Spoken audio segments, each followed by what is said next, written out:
Welcome to the Fit 40 podcast, where we take all the confusing, conflicting fitness and nutrition information and break it down so that you can live your healthiest, strongest, most energized life. I'm your host, Brian Fitzsimmons. Let's get it started. So today we're going to be going over three big topics. First one is, what's the deal with shocking your body, and is it the best when it comes to trying to gain muscle and strength, trying to get toned and all of that? Number two is some red flags and green flags for when you're seeing stuff on the internet from other coaches, from other nutrition and fitness experts, like some things that you should look for and some things that you should avoid like the plague. And then last but not least is that one thing that we need to do to start changing. And that is, for a lot of people, hitting rock bottom. But it's not as sad as it sounds. We will dig into it a little bit more. So let's just start with, first and foremost, is everybody's favorite topic. When somebody says, I just want to shock my body, I want to shock the muscles. And let me start by saying there's no such thing as shocking your body. Okay. When you have that initial like shock in your body, it's not some super signal telling your body, hey, you got to adapt really fast and you got to put on a lot of muscle. That's not it. It's a novel stimulus. It's the same type of stimulus you would get if you didn't run for years and then you went on a jog and your calves are all lit up. That does not mean your calves are going to get super strong and build a ton of muscle. It just means that it's sore because you haven't done it in a long time. Another thing that it could be is that it's just very poor recovery. If you're doing a really good diet or a really good workout program, but your recovery is not on par and your body doesn't have what it needs to adapt, then it will be a whole lot more sore than it should be.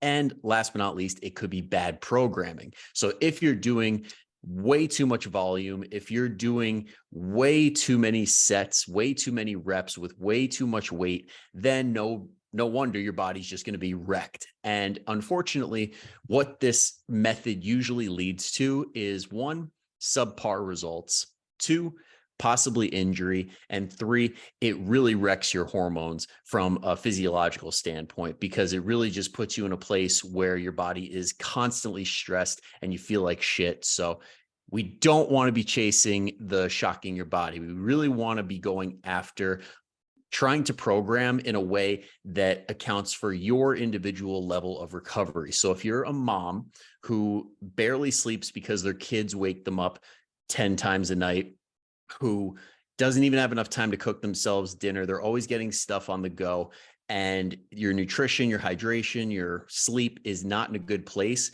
and you're trying to do these shocking workouts like 7 days a week, it's a recipe for disaster.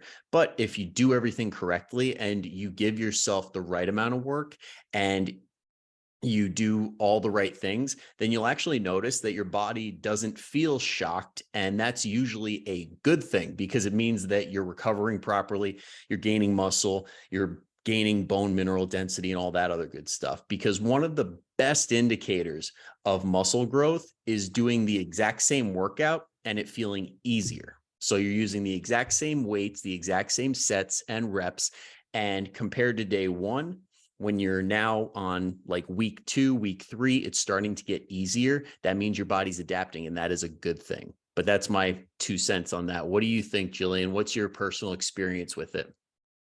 Yeah, so I definitely thought that shocking your body or doing different workouts was the way to go. I mean, how would you progress if you're doing something different every single day? You know, how would you know that you're progressing? I mean, that's one thing that you taught me. And then we literally stick to the same program for 6 to 12 weeks. We tried 12 weeks and it was just too long for me, but Yeah. 6 weeks is kind of that sweet spot. And then through that whole program, you are progressing every single week. So like, if I were to change out the workouts all the time and keep switching them up to shock my body, I would not be progressing the way in any of my lifts that I have. Yeah. And it's because like that initial, like that first workout always feels harder than the second and third and fourth because your body's really main priority is learning the movement. And when you never have a chance to learn the movement and get better at being more efficient in the movement, the adaptation that your body creates from doing that movement isn't the same week one as it is like week 4, 5, 6. Like there's different stages of adaptation and exercise. And if you're always in that learning stage, you're getting like very little benefit from the exercises that you're actually doing. Yeah. And I also think that going into it that way with a plan and progressing slowly, I feel like I come out of my workouts feeling better than when I went into them. I mean, that first week of a new program definitely wrecks my body. Like I feel it, but it's because it's a new stimulus. It's different. We switch up the different exercises and stuff like that. But I mean, generally, I go in or come out feeling better than I went in. And I didn't do that originally. I was trying to destroy my body every day. And it's just not how it works. Like it didn't work. Yeah, and correct me if I'm wrong, I truly think it does come from almost like a punishing mindset where it's like I'm making up for bad habits. I'm punishing myself because I feel badly about like how I'm treating myself and what I'm eating, and I don't deserve to be taking it easy, or I don't deserve to feel good because I'm in here to beat myself up until I get to look the way I want to look. And until I look a certain way, I don't deserve happiness. And That I maybe yeah. is No, that's that seriously how it was. Because I would do, like, a 20-minute, like, hit thing on YouTube, and I wouldn't be sweating enough, so I'd do another one, like, a different one. So I definitely fell into that trap, and I was, like, laying on the floor sweating my butt off, thinking that was the way. It's just not. I didn't see any progress as far as, like, any muscle gain. I never got stronger. I was so scared to lift heavier weights, things like that, and then I don't know, it's just the common misconception with that is just crazy to me, but we yeah. don't know until we know. Yeah. And also a very good input here from Amy asking, how do you trick your brain from becoming bored with doing the same thing for many weeks? By the end of those last few weeks, hating doing them due to being bored. And honestly, I totally get it. Like if it comes down to like the boredom factor, it is tough, but that's where psychology and physiology kind of are at odds a little bit because ideally in a perfect world we want to start focusing on, instead of sensation, we want to focus on progress and getting obsessed with trying to do more weight and being really proud of the fact that we've done that, or just the fact that you're feeling better and appreciating the fact that we're focusing on treating ourselves, not beating ourselves up. And when it comes to a variety, the best thing that I love to do, especially like when it comes to trying to scratch that variety itch, like if somebody really, really needs it, is changing up the end of the workout. So like the beginning is like our bread and butter. We want that to be the big movements that we know get us the best bang for our buck. So everybody right now watching knows I am a huge fan of squats, RDLs, bench pressing or push-ups, rows or pull downs or chin ups. Those are where we're going to get the most bang for our buck. But at the very end, like where we do the arms or the abs or anything like that, I'm never really going to get upset if somebody changes that part up, because that's supposed to be the fun part that keeps everybody engaged and everything like that. So if that's what we have to do, or if anybody watching right now, if you think that like that would be a good idea for your workout, that's the way to do it. Just keep the bread and butter exercises and have fun at the end. Yeah, I think that that's a good tip. I think towards the end of that 6 weeks, but I don't know, cause like, the last 6-week block that we had, you told me that it was the end, and I'm like, "What? Like, I'm not ready for this." I am a creature of habit, and any kind of wrench thrown into my day is like, I don't like switching it up at all. Like, every time I see the new program, I'm like, "Oh, I hate this," and then I end up loving it, obviously, but I hate switching up my workouts. But then Yeah. I couldn't And do the 12 weeks. We tried it, and I couldn't do it. it is tough. I'll give you that. It is very tough to stick with a program for a certain amount of time, depending on what you're used to, because that's the other thing too, that sometimes we really got to like get out of our own way a little bit and say like, listen, like the variety, like for the people that go way too deep into the variety and do a different workout every single time, eventually you just got to hit that point that where you're like, what I'm doing isn't working. Like or what I'm doing is working a little bit, but nowhere near what I want it to. So changing the methodology, giving a new way a chance, and then instead of basing your reaction or like your pleasure with the program on how you feel day to day, base it on the results from the very beginning compared to the very end. And if results is what you're truly after, then that should be the measuring stick, not the feelings in between. But it really depends on the person, because like I know that where I used to work, we would get like trainings and stuff on different types of people. And one thing that a lot of people don't really talk about a lot when it comes to programming is how some people are different in different places when it comes to things like certainty and uncertainty. So to explain that a little bit, some of us really like the exact same thing every single day, and that puts us at ease mentally. There's other people that are like, I need to do something different because I get so freaking bored so freaking fast. And then there's everybody in between. So that's why like really good programmers for exercise and training and stuff like that are good at understanding where people lie on that scale. And that is another reason why you never really want to judge the first program. And like everybody here knows, like when I make a program, I tell you like, this is not going to be perfect. Like we both got to go back and forth and figure it out a little bit to make sure that it's perfect for you. Yep. Would you say we've had a few of those conversations, Jillian or Amy or Kim Yeah. or anybody? Yeah, I mean, when we first started working together, like I remember you asked me what kind of like cardio that I liked, and I said that I liked HIIT cardio. Well, truth be told, I didn't like I once we actually started working in that, I'm like, you know what? I would much rather be over in the weight section. I love walking and hiking and things like that, but as far as like getting your heart rate super elevated, running, things like that, like I would rather do steady state cardio than HIIT cardio. But I Yeah. didn't know that until, you know, you programmed it, and I'm like, I mean, I liked it, but, like, it wouldn't be my first choice. Like, I'll do it if you tell me to, but that's about as far as that goes. I'm never gonna ask for that again. Yeah. And honestly, when people do hit cardio, in the traditional sense, the right way the first time, you're like, Yeah. yeah, I don't want to do that. Because It's hard. if you do hit correctly, it only takes like 5, 10, 15 minutes max. Because if you're not giving an effort like on whatever your cardio you're doing, whether that's a bike, a sprint, swimming, whatever, if you're not like ready to puke because you're putting in that much effort before you get your rest period, you're not doing hit. Right. Yeah, and I'm the one over here that takes, like, a 6-minute rest between, deadlifting, so that's where I Yep. stand. Yep. And that's like why that's why a lot of people really don't understand the feeling of like giving your absolute all, because you need that much rest. And that's Right. also why strength training is one of the best things you can do, especially from a hormonal standpoint, because that Yeah. adequate rest helps your body a ton.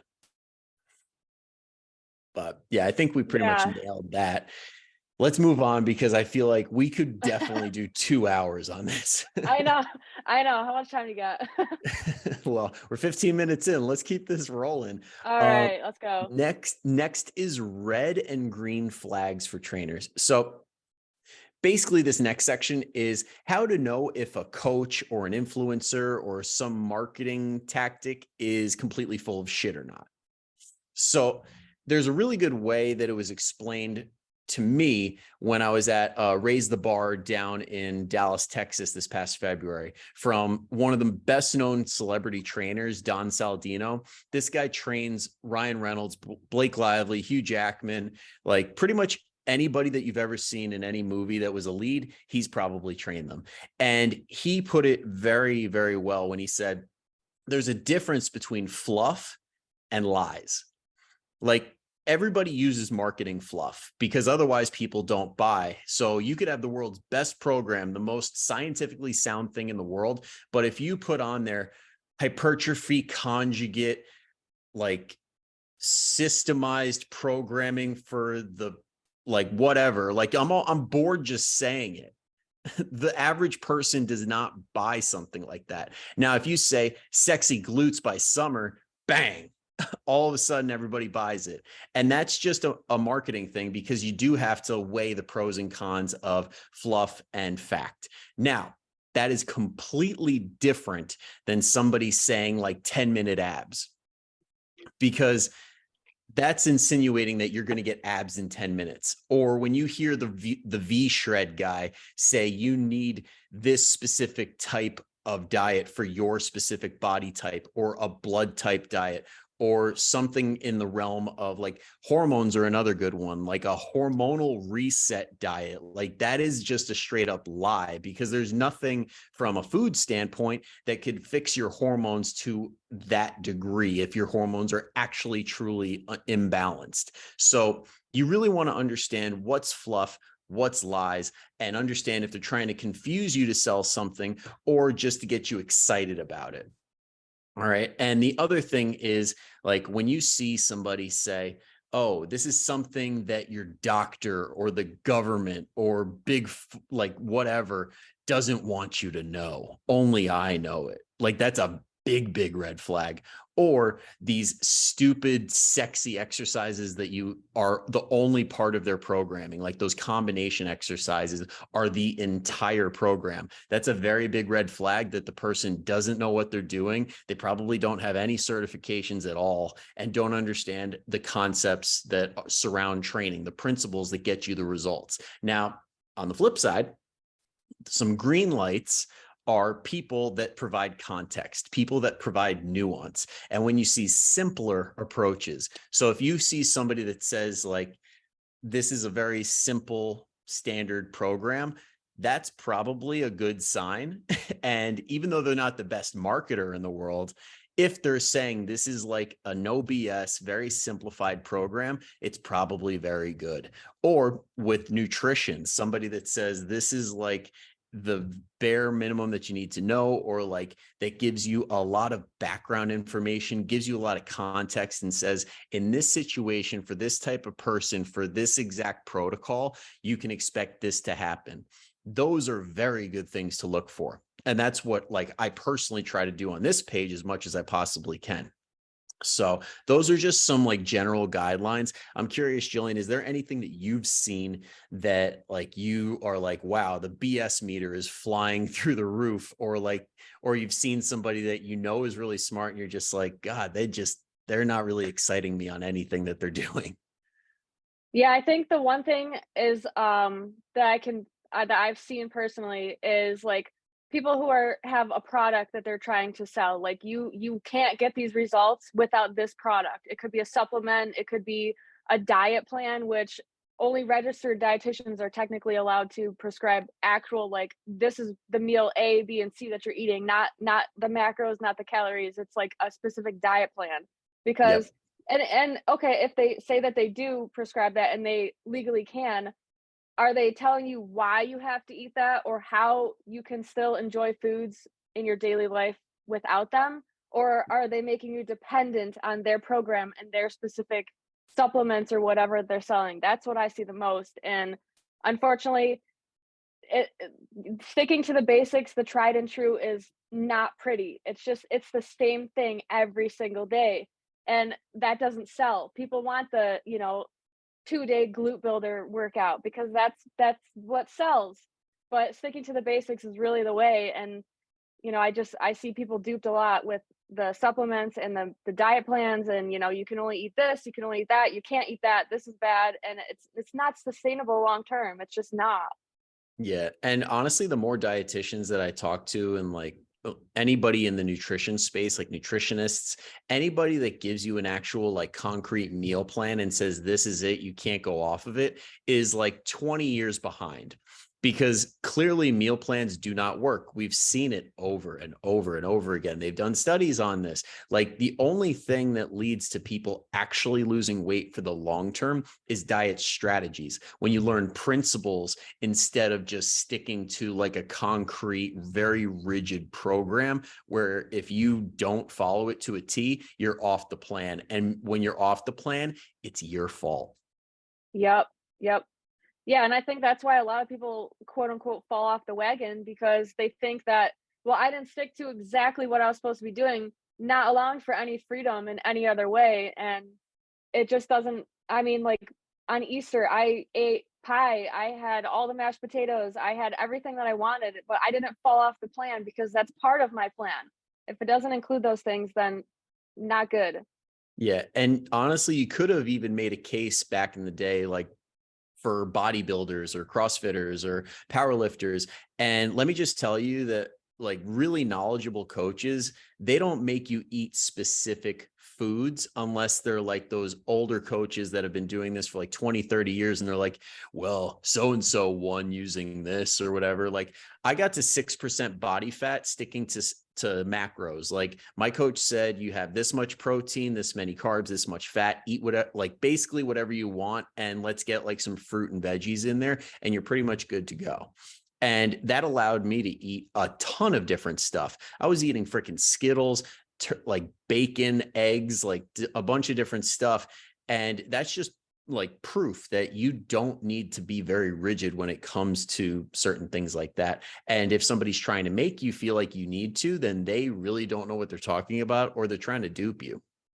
Yeah, they should give you the tools to set you up for success long term, not you can't do this without me. If any coach ever makes you feel like you can't do this without them, then just I mean, it shouldn't be a long-term band-aid thing. It should be I mean, you can stick with your coach long term if you like them, obviously, but they should give you the tools within the first couple of years to do this on your own without them if needed be. And I Yep. know there's a lot of things where I've asked you like, well, why are we doing this with my calories? Or are you sure I can go that high with my calories? Or whatever, and you're like, yeah, and this is why we're doing it, and you've always had an answer for everything. It's never like, well, it's because I said so and that's why. It's like, no, there's a reason for it, and then I get the results that I want because I follow this plan, but there's still no falling off of the wagon because I eat ice cream all the time. So or anything like I don't know, anything that just makes it so it's one size fits all is not good. Yeah. And honestly, now that you said that, I'm like, I might just mess with you guys this week and be like, well, because I said so, and not give you anything Yeah. else just to see how you all react. Honestly, I'd probably still do it just because I've trusted you this whole time. So, but I would be Yes. I would be We're at that questioning it, level. but I would, yeah, but I would still do it. Yeah. All right. Now if you Well, gave hey, me you said it. now if you put hit training in my program, I'm a head out. Yeah, no, no. I promise I won't. We're past that. Now, the big thing I wanted to touch on here is the one that I see the most, and at least in my feed, because we all have specifically curated feeds. That's why none of us can agree politically or when it comes to nutrition or anything like that. But on my specific feed, I see a lot of hormone stuff and a lot of people that like believe because they took a weekend certification that they can fix everybody's hormones. Meanwhile, you have endocrinologists that are like, well, it could be like 10 different things. So we're going to have to test for this. So when you see somebody saying like, oh, they could just like rebalance your hormones through nutrition and it's only through certain foods, that being a big, big red flag, just so everybody here knows some of the biggest like natural factors when it comes to your hormonal profile and possibly being out of balance are things like exercise, like we talked about before, pushing it way too hard or not doing any at all. Second is nutrition. Like if you have nothing but really crappy foods and your body is deficient in a bunch of different things, it's probably setting you up to be in a very bad place. Okay. Another one is stress. And that one, when it comes to stress, can be many different things. It can be exercising as a stressor. It could be mental stress. It could be situational stress, like when you're taking care of your parents, maybe they're ill, or your kids are driving you nuts on a consistent basis, having trouble at school, like those types of things. And then also sleep is a very big one. If your sleep is trash and you think some sort of nutritional like program is going to fix you up, it's not. Because if you can't get somewhat decent sleep, then that's one of those basic rock foundational things that if it's not right, I mean, you'd be hard pressed to find any supplements or like some medications, possibly. Like I got to double check with the better half, but there are probably not as, I don't know how to phrase it. You're probably not going to get as good of an effect from certain things if you don't have the basics like sleep, like stress, like nutrition and exercise down. So attack the low hanging fruit first. Yeah, it's just kind of optimizing what tools you can already have. Like, I didn't realize how much sleep impacted your mood, your energy. I mean, obviously your energy, but like I didn't realize that until you told me to go to bed 1 hour earlier. Like, I don't know, a year and a half ago, and I'm like, all right, because I was the one that used to go to bed at 10, 11, and I'd have to drag my butt out of bed, to get up in the morning with the kids, and now I'm going to bed around by 9 o'clock, and I'm up at 4:30 every morning. Like, even on the weekends, if I can sleep until 6:30, that's like sleeping into me. And I was never like that before, but I have so much more energy. Well, Sleep is so important. I like how you threw the weekends in there because that's one of the biggest problems a lot of people have is not having a consistent sleep and wake time on the weekends and the week. So like if you're going to bed at like 10 at night during the week and you're waking up at like say 6 in the morning during the week, that should be exactly the same on the weekend. And if it's Yeah, not, that can actually put you in almost like what's considered like very similar to jet lag. So sleep debt. we're all kind of going into Monday hungover and jet lagged. And that's why for a lot of people, Mondays just straight up suck. Yep. Yeah, you put yourself into sleep debt, and even though it only seems like 2 days, well, it takes you 4 days to recover from that. Even if you stay up for an extra 2 hours a night, I mean, that's a big difference. Yeah. And most of us have children, and my kids do not sleep in. It doesn't matter what day it is. They are up at the butt crack of dawn every day. So, Yep. And we didn't even cover the big one that I totally left out when it comes to hormones. And it does affect sleep too. And that's alcohol. If you have yes. the smallest amount of alcohol, it messes with your sleep. So even if you are getting to bed at a perfect time every single day, your quality is going to be trash the second alcohol enters your system. Now, obviously, if you have less, it's not going to be as bad as if you have more. But make no mistake that, like, I don't know if anybody saw the new study that said that alcohol actually isn't good for you in low doses. But now Surprise. that's making the rounds in the magazines. Like every fitness professional like worth their salt looked at that and were like, no shit. Like Yeah. we know this. Like if you're having a glass of wine every single night and you go from that to like maybe just only on weekends, you're going to have this whole new fresh breath that you had no idea existed. You're going to be like the freaking Energizer bunny compared to your previous self. Yeah.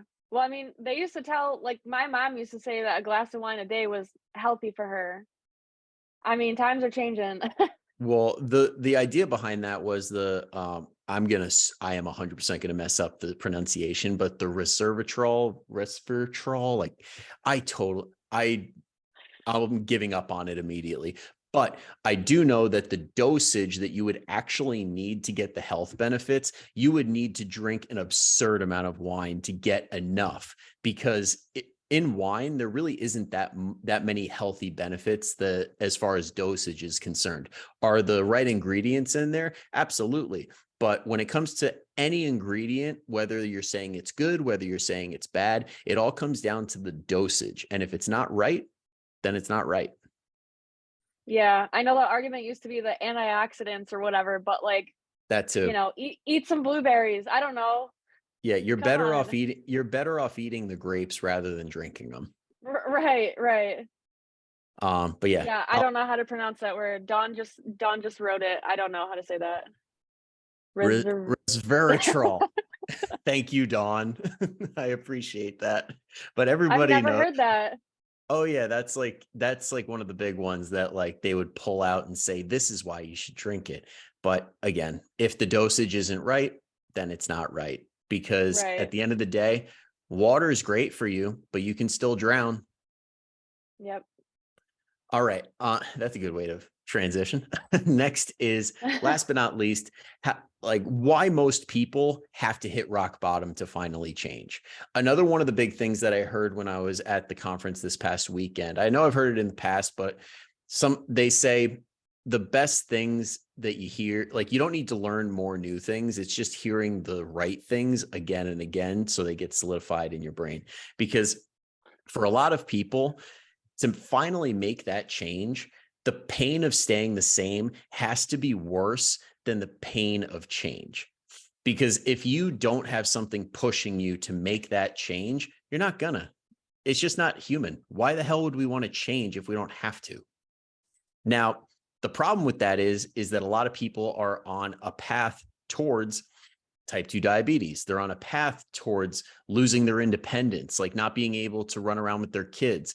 They're on a path that's going to lead them towards, like, again, the diabetes, like getting amputations or needing surgery way sooner than they need to, needing a new hip or a new knee in their 40s and 50s rather than their 60s and 70s. And now they're not going to be able to live life at a high quality like they should be able to.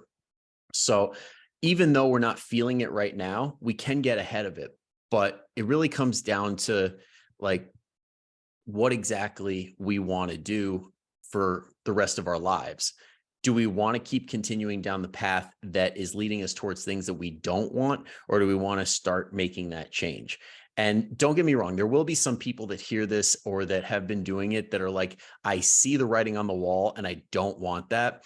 But unfortunately, when we're looking at the statistics, being that over 54% of the US population is obese right now, and then like 2/3 or 3/4 of the US population is overweight, clearly a lot of people are not going to learn that lesson until it's too late or until they've hit that point of no return.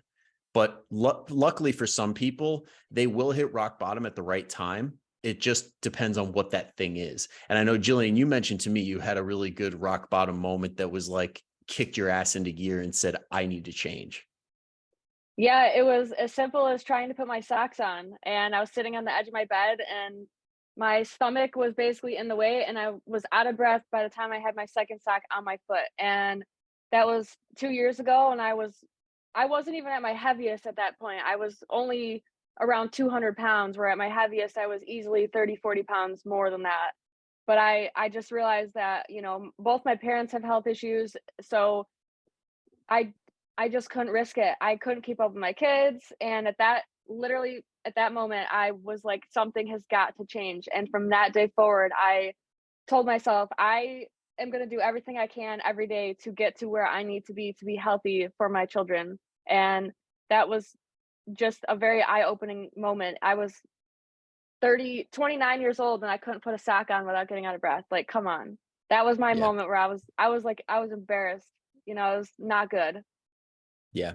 And like you said during that whole time, because you did a very good job of explaining that it's like an ownership thing. Like, you own the fact that it was like something you needed to change. Because I know a lot of times, especially with the family dynamic, sometimes people try and like guilt their family into bettering their health, but it never works because guilt, if we went around and like yelled at people in the street and said, you're too fat, you should put that sandwich down, stop drinking that soda, you know what the immediate reaction is?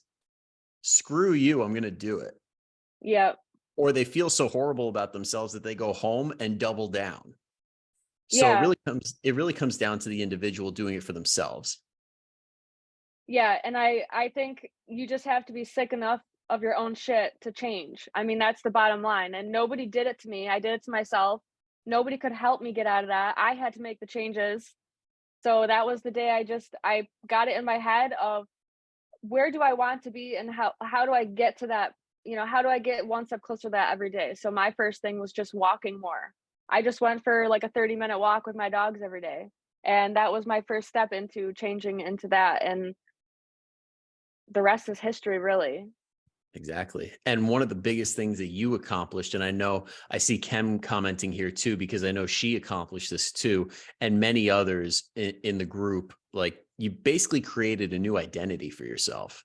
Yeah. You took all the old habits that you did and the old ways of thinking and created this new improved version of yourself where it's like, what would the fit, healthy version of me do? And then you did it.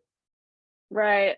Yeah, and I think one of the biggest things that people have issues with too, because I know I did, like, I completely ghosted everything. Like, for 3 months, I didn't go on social media. I didn't tell anybody what I was doing because I didn't want the judgment from anybody or the outside influence of, "Oh, you're okay now, you how you are, you don't need to change." Because I'm like, "No, I need to change, and if I have any outside, people telling me anything different, then I don't think I could, continue on."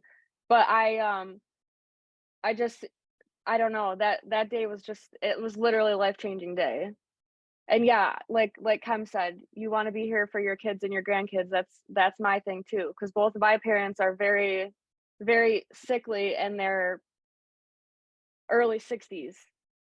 Yeah. And this is like, I know I can't comment on this because I'm not a parent, but I have interviewed tons of them. I have a lot of good friends that are trainers also that have said something in this realm where it's like, when it comes to kids and grandkids, they could be your best excuse or your best reason.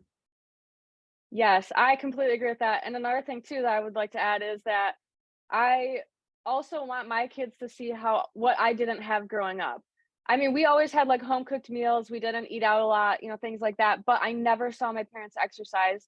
My when I was my mom was, I think, mid to late 30s when she collapsed from taking the groceries in it with a heart attack. That was traumatic. I don't wanna be like that. I don't want my kids to see that. So I wanna make a change for my kids. My son loves working out with me. He's 7. He's so excited to go down there and lift his little 3-pound dumbbells, and I just want that change for them. But yeah, I would never use my kids as an excuse of why I was listening to another podcast and they were saying, well, a lot of people say, well, I can't do this or I am the way I am because of my kids. Can you imagine telling your child, "I am the way I am, like obese or unhealthy because of you"? No, get healthy for them. Let them see you do it so then they can follow in your footsteps and see those healthy habits and make it fun. Yeah. And speaking as a son, I'll tell you this, there is no better feeling than when you see your mom or your dad get that spark like that, like when you know they're on it and they're taking their health and their fitness seriously and you like check in with them and they're like, there is, I know a lot of people really probably don't keep tabs on how they sound or how they look to others, but to see that, like, I don't know what to call it, that like glow of like, I care about my health and I'm really like improving myself from a perspective of of the child of somebody, it feels incredible. And it makes you feel really good seeing your parents take their health very seriously. Yeah, unfortunately, I can't say the same. I wish I could, but my kids will see that with me. So, changing the script every day and just doing for them what I didn't have. I mean, that's my bottom line. I just wanna be here for them. Yeah. Yeah. And I think that's a really good place to end it because at the end of the day, we're doing this for our families. We're doing this to like make sure that we're here kicking and making sure that we can run around with the grandkids and be there for life's best moments in the way Yep. that we want to. Thank you so much for tuning in. If you enjoyed this episode and you're a new listener, go ahead and hit that subscribe button so that you don't miss another episode. And if you're a returning listener, I would love your feedback. If you could take 2 seconds to just leave a quick review on iTunes or Spotify and rate the show, that would be greatly appreciated. So thank you in advance and have a great rest of your week.